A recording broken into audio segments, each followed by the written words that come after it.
The prince who once mocked a clumsy maid finds his own perfect world shattered in an instant. As she rises to unexpected heights, and he tumbles from grace, their paths collide in a dance of redemption that defies society's rigid steps. Will he recognize true nobility in the very woman he once scorned, or remain forever trapped in the gilded cage of his own making? The ballroom glowed with 100 candles. Their light bounced off shiny mirrors and sparkled in the jewels worn by fancy ladies.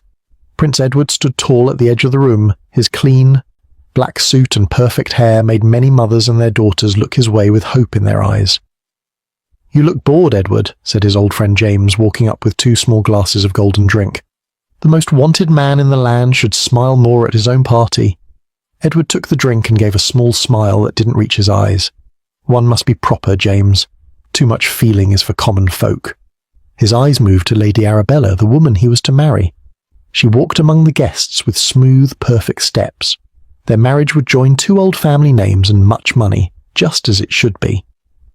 The music started, and Edward walked over to Arabella, bowing low. "May I have this dance, my lady?" As they took their place in the middle of the floor, Edward saw a small problem at the door. A young woman in a plain grey dress had tripped on the edge of the floor, making a serving man drop his tray of drinks. Glass broke with a loud crash. "How awful!" Arabella whispered, her gloved hand tight on Edward's arm. "That's the new teacher for my little cousins. Father said we must invite her as a favour to my aunt. I told him it was a bad idea to bring someone who doesn't know our ways." The woman's face turned red as she quickly bent to help pick up the broken glass, her moves fast and clumsy. "You can always tell who wasn't born rich," Edward said coldly, speaking loud enough for others to hear. They moved through nice places like a baby deer trying to walk. People around them laughed, and Edward felt good about his clever words. But something in the way the young woman stood up straight and said sorry to the serving man made him feel strange inside. The night went on as planned until the big moment everyone was waiting for. Edward stood by Arabella as his father told everyone they would be married, and people clapped loudly. "And now," his father said, "as is our family way, the couple will do the old dance that shows how well they will fit together in marriage." Edward and Arabella went to the middle of the open floor. They stood ready to start the hard dance he'd been taught since he was small. The music began, and they moved in perfect time, their steps just right. Then it all went wrong. Arabella slipped on a turn, her shoe catching on her dress. She bumped into Edward, making him lose his step. Trying to fix it, he stepped on her long dress, tearing the soft cloth with a rip that everyone heard in the now quiet room. "You fool!" Arabella said in anger, her nice face now twisted with rage. "How dare you make me look bad?" "Me?" Edward said back, just as mad. "You're the one who—" "Enough!" Arabella's father stepped in. "I've had worries about this match for some time. I can't let my daughter be treated this way."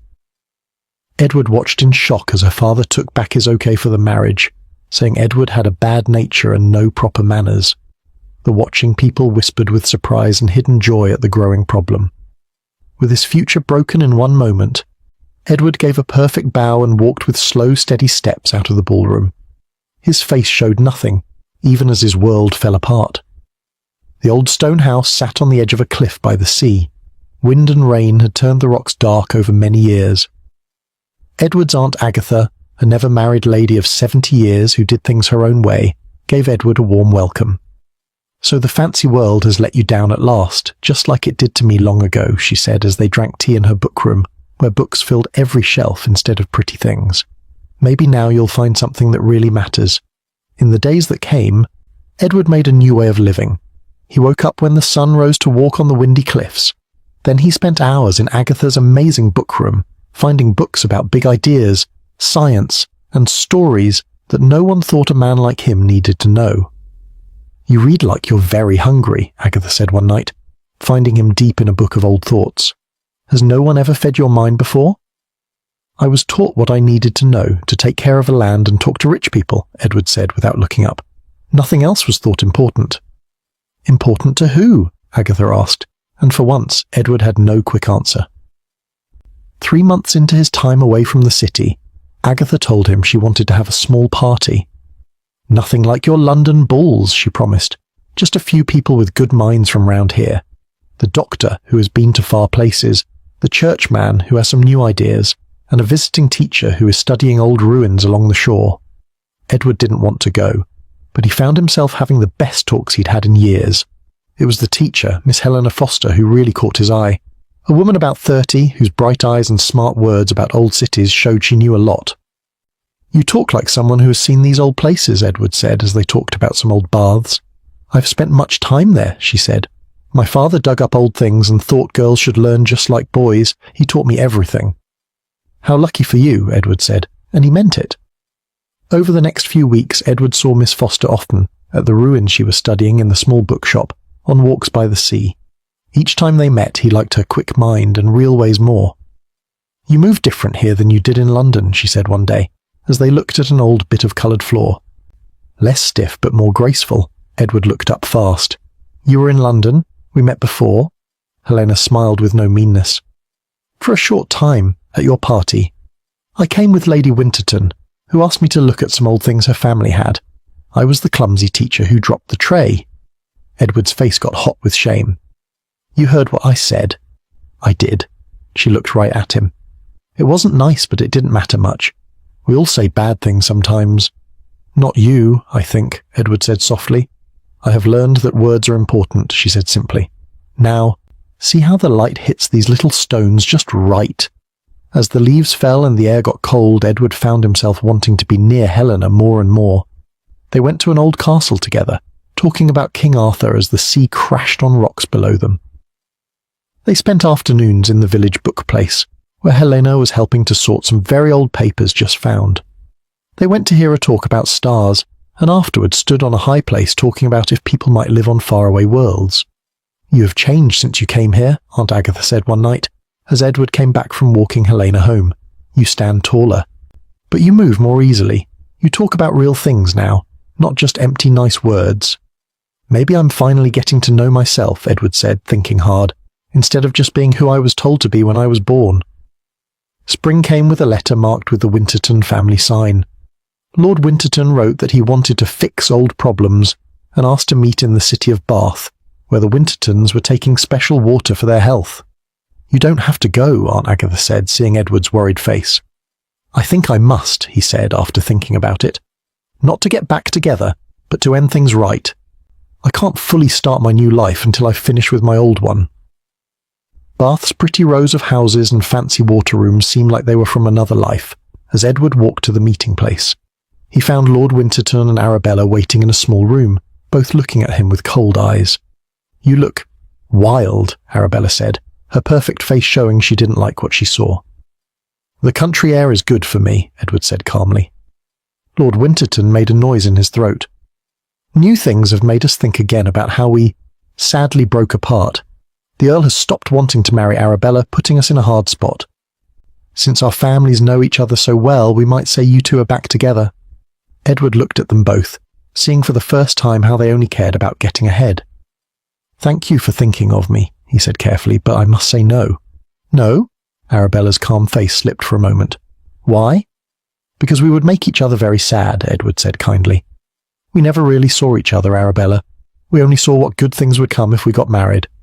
"How sweet," Lord Winterton said with a mean smile. "Has country living made you silly? You would say no to one of England's best matches for... what?" "Country life." "For being real," Edward said, standing up. "I wish you both much happiness, but we must go different ways now." As he walked away from the meeting, Edward felt like a heavy weight was lifted off him. He walked faster as he went not to his room, but to the place where Helena said she would meet him after her morning talk at a learning place. He found her in the garden, writing notes about some old things she'd found. Feeling him there, she looked up and her face changed to worry when she saw he was upset. "You saw them?" she said simply. "Yes," Edward sat next to her. "They said we could get back together." "That makes sense by what society thinks," Helena said, not showing how she felt. "What did you say?" Edward took her hand, holding it gently. "I told them I found something much better than good connections or a high place in society. I found someone who sees the real me and helps me be better than I am." "Edward," Helena started to say, but he kept talking with new words from his heart.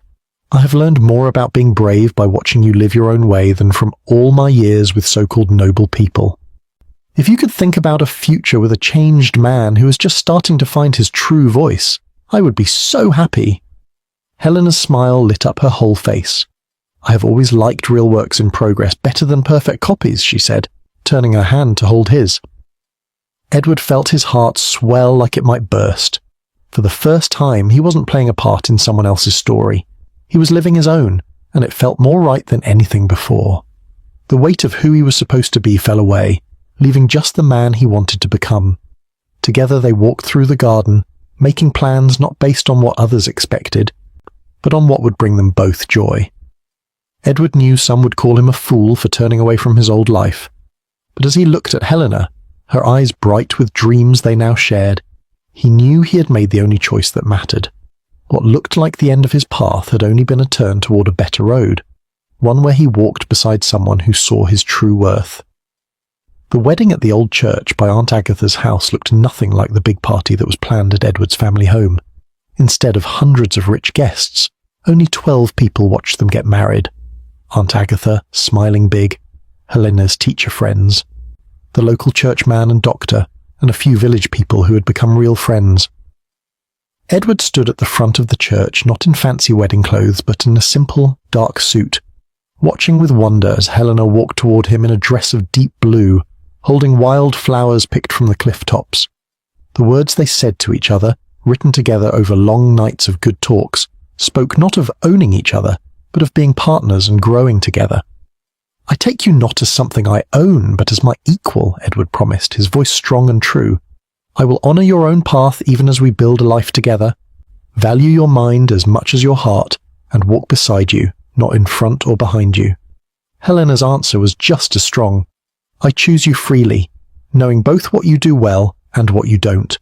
I will push you when needed, help you always, and remind you of your true worth when the world tries to measure you by false things."